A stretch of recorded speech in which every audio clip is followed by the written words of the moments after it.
Hello, vintage computer friends. So I finally got my hands on the TAF1 disk drive for my Royal TA Alphatronic PC, also known as Triumph Adler, Triumph Adler, as we would pronounce it in German, right?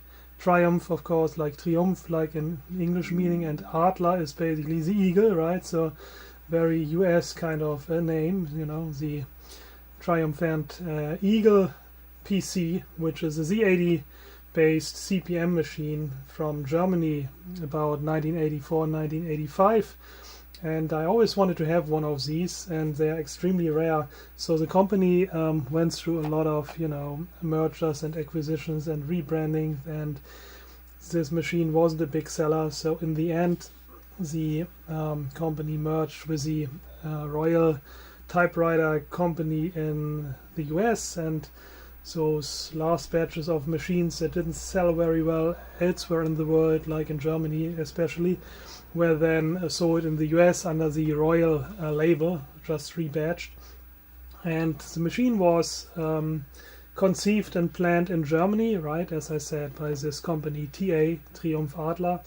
But then it's really a Japanese design as far as I know, so all of this was basically engineered in Japan, so no German engineering going on here. But before that, the Triumph Adler company actually produced and engineered their own machines as well. I think mostly CPM machines, and this is also a CPM machine.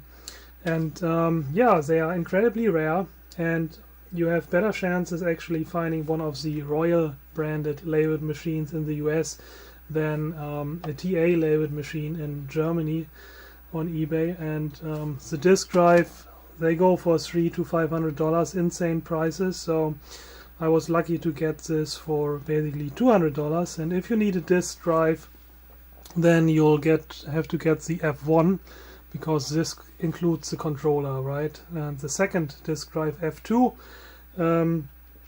does not have the controller included, but without the controller you can't do anything with the disk drive.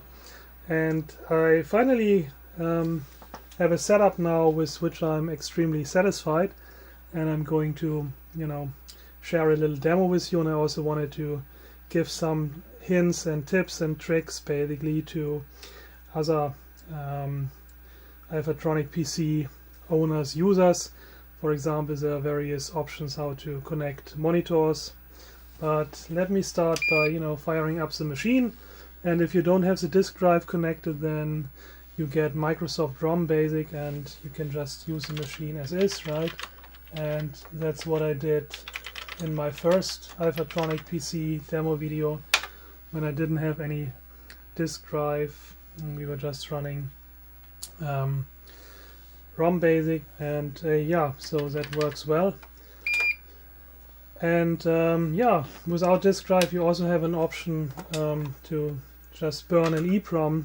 There are a few programs as EEPROM images available, right? So let's just start one here. For example, here's a word processor, very primitive text editor, so a lot of the software is in German. And it works with 40 or 80 columns.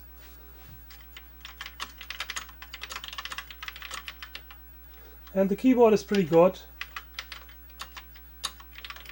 One thing that really is annoying is that, you know, backspace is not where you think it is, so because this is basically graphic symbols on and off.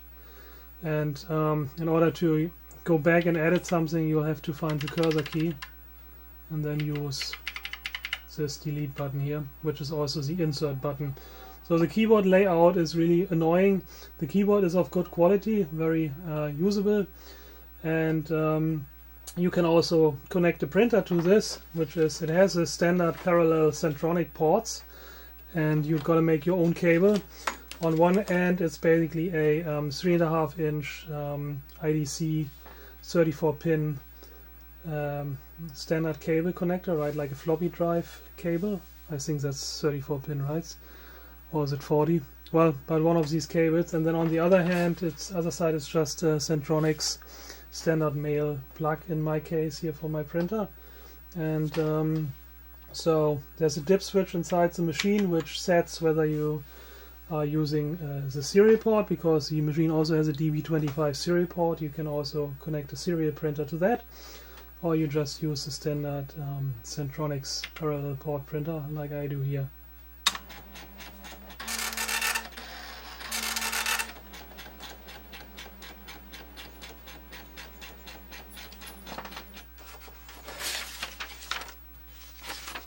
And that works. So yeah, there are also a few games available on ROM. By the way, this is a reproduction of the standard ROM cartridge PCB available back in the day, and this was made by a member on the German classic computing forum. So you can download the ROM images as well as the Gerbers for this PCB from there. And then I just made like 3 or 4 of those. One thing you gotta remember is, you know, you have to plug it in the other way around so that the EPROMs are facing the rear side of the machine. Here's a nice little game called H-Tron, and I think that's hard to read now on the camera, so at that point it might be good opportunity to switch over to my other monitor. So I actually got a good old style green monitor, monochrome, for this, and isn't that just a wonderful monitor? It looks gorgeous. This glowing green, and you can see the pixels. It's super sharp, very nice. So that's a game that was made by another member of the German classic computing forum, H-Tron, and yeah, it's a Tron. And you can just play the demo here, computer against computer. It actually has quite a good AI. It's not a dumb Tron like some Trons are really dumb, right? Random movements, but here the computer actually has a good driving strategy, and it's doing a good job. It's quite challenging to play it. It's a fun game, I can recommend that. Also interesting how, you know, the screen updates produces all these artifacts. I'm wondering if this is caused by similar video memory hacks like on the TRS-80 Model 1. So basically the video writes were not synchronized with the access of the video chip to the video RAMs. So nice game. Switching back to productivity. We already saw one primitive text editor for writing letters basically, but there's also much more mature software available. And interestingly, sometimes the synchronization is different. So microtext is a much more mature text word processing application.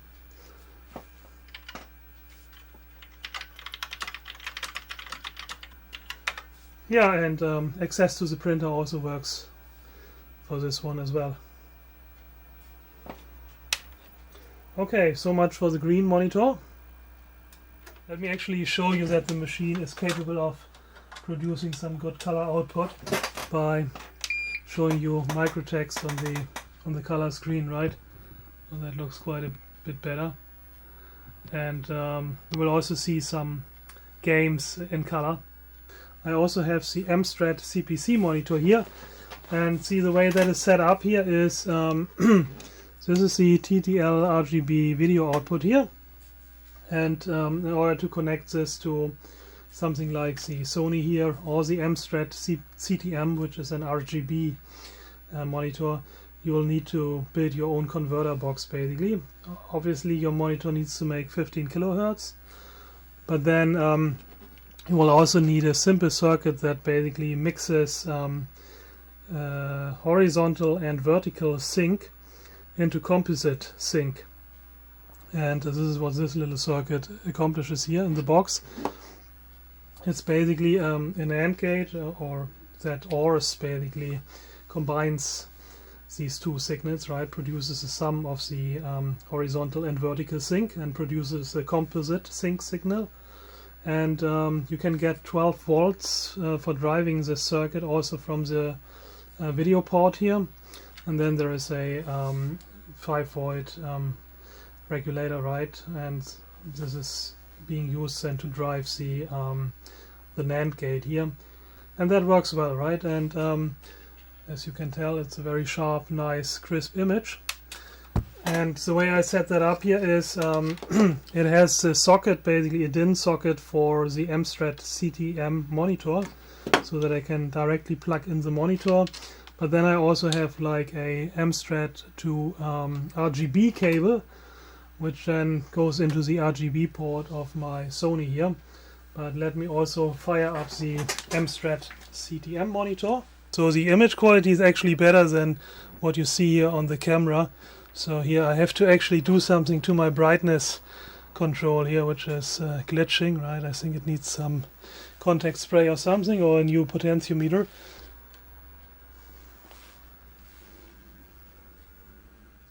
And then there's one more option I want to mention, and this is for folks that prefer a more recent monitor or a TFT monitor, right, that has VGA input still.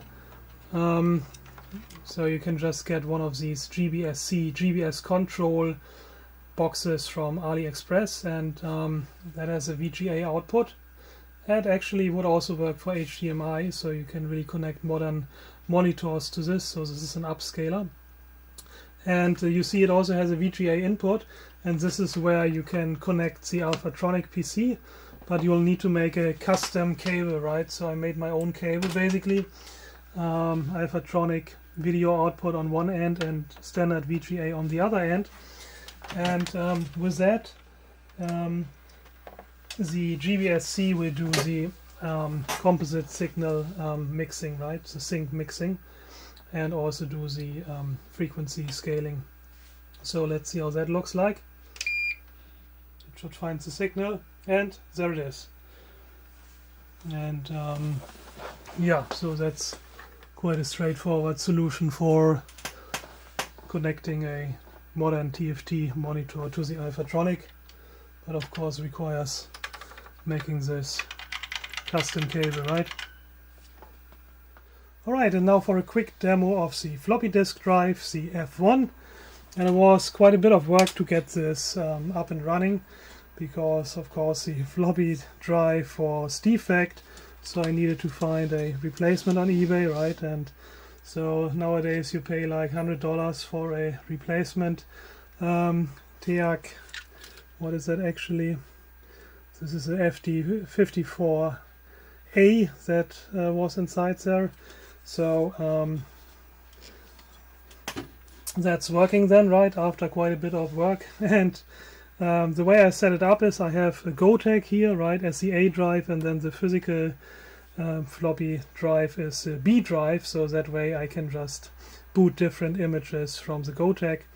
And yeah, obviously you have to power up the floppy disk drive first so that the controller is active, and then when the machine, the Alphatronic, comes online, it sees the it doesn't boot into ROM BASIC, but it boots CPM, right? So, and here I have now a force, CPM force, and you see it's booting now CPM, and I have a standard CPM here on A. On B I have the physical disk, right, and that has a copy of Turbo Pascal, so both drives are working fine. And for example, here we have Z80 force on the Gotek, and it's just a standard FigForth.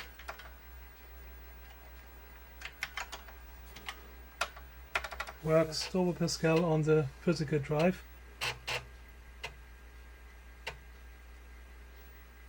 The disk can also contain disk basic, right, and boot into disk basic. This is what it did now. So this is not ROM basic, but this is disk basic. And then you can access the disk using files, which is not available, of course, in ROM basic. And so here's a Alphatronic PC demo. and it's even case sensitive, so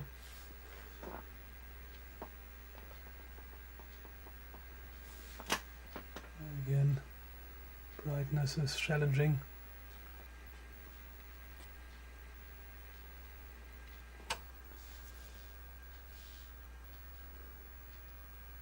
Der deutsche Tastaturcomputer, the German keyboard computer.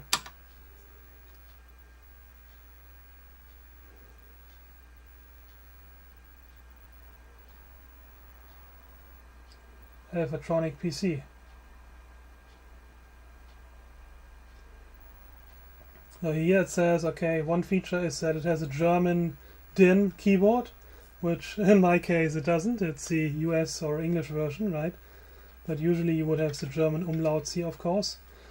It has 12 programmable function keys. Interesting what kind of features one would emphasize back in the day. So and here they're saying, okay, we have genormte Schnittstellen, which is standardized interfaces, and so on, right? So, and you can do graphics with it, grafische Darstellungen. Again, with a productivity focus, right? Bar charts, of course. The colors. So let's run a different disk here. And there are also some games. And you can get many of these disk images on the German Classic Computing forum for download, but I think you need to register. And thanks so much for all the Alphatronic enthusiasts that helped curating and assembling these collections.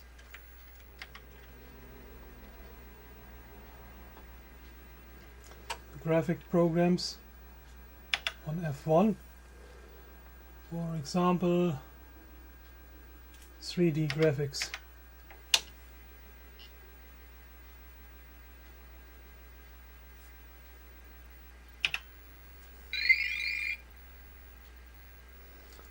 And how about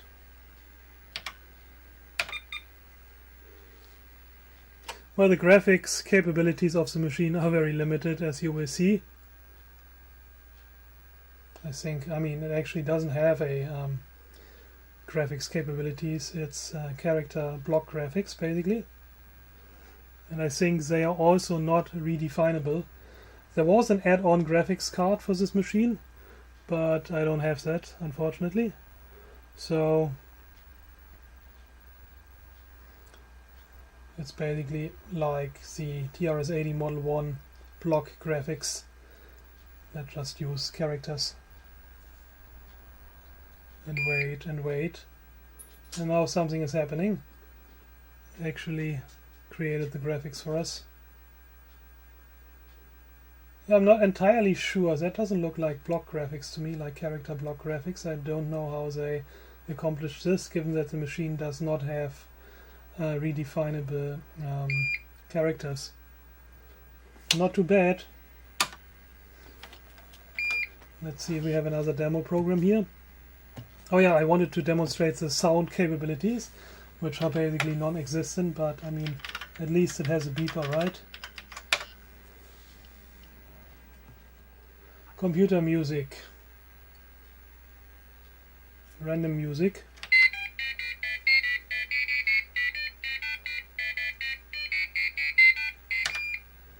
And a siren.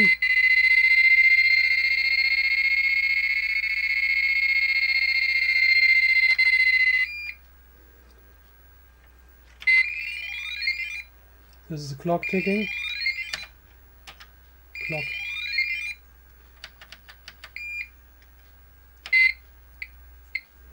Alright, this is the clock ticking, obviously.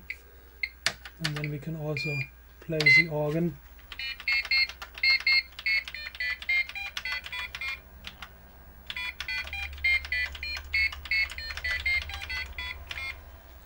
Great.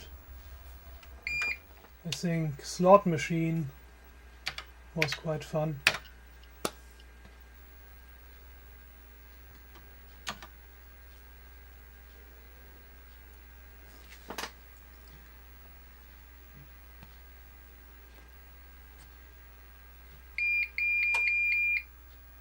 yeah, cute little display.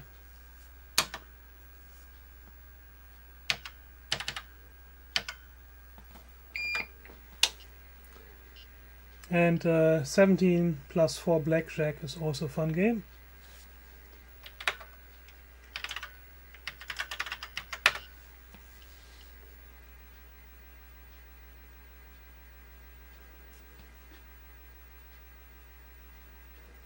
Game number 19.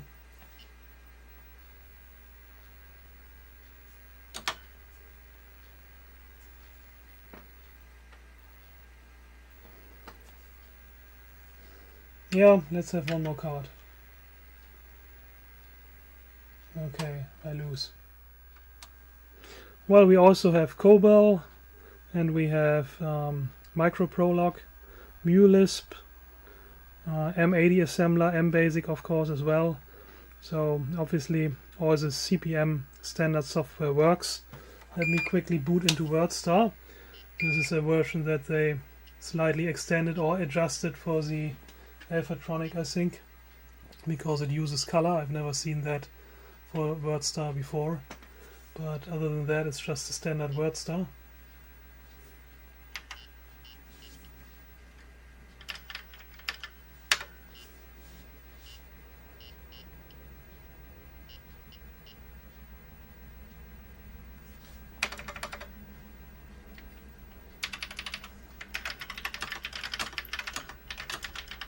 And even the printer works, but we already demonstrated the printer. Okay, how about Turbo Pascal? And again, that was a bit of challenging to get the terminal definition working. Thanks to members and other Alphatronic enthusiasts on the German Classic Computing Forum, we have a working Turbo Pascal 3.1, which actually has a working terminal emulation setup. We needed to change the definitions of the Zenith terminal a little bit because the control codes are only partially working. You know, control codes that would control the screen, like locating the cursor, clearing the screen, entering bold mode, italics, and so on. So that's actually not the version I wanted to show. This is version 2, but we also have version 3. Okay, let's boot version 3 as the next disk. But you see that a Gotek is really transformative to the user experience. You know, playing with different software for this machine has never been easier, right? So it's really super convenient. Yes, and now we have Turbo Pascal 301A. Include error messages, and then let's edit our standard test file here, and it's already entered here, right? It's just a basic counter. Control K, Control D, you get out of the editor, and then C for compile, and you can just run it. And there you go. Alright guys, so yeah, I think that's what I wanted to share with you, and I mean, it's really a beautiful machine, I think, and I mean, of course it has severe limitations in terms of graphics and sound, both basically barely existent, but it's a color machine, right? And it's a very usable CP/M machine, the biggest problem really being the uncommon keyboard layout, but you can get used to it. And all of the CP/M software, or well, not all of it, but most of the CP/M software runs out of the box, right? I mean, some software more challenging, like Turbo Pascal, because you need to find a working terminal emulation definition, right, in order to get it to work. But other than that, I mean, it's a really nice machine, and I'm glad I have it, and it's, yeah, really rare. So yeah, and I'm super happy that also the physical disk drive works, and certainly a great machine. Alright guys, thanks for watching. Bye.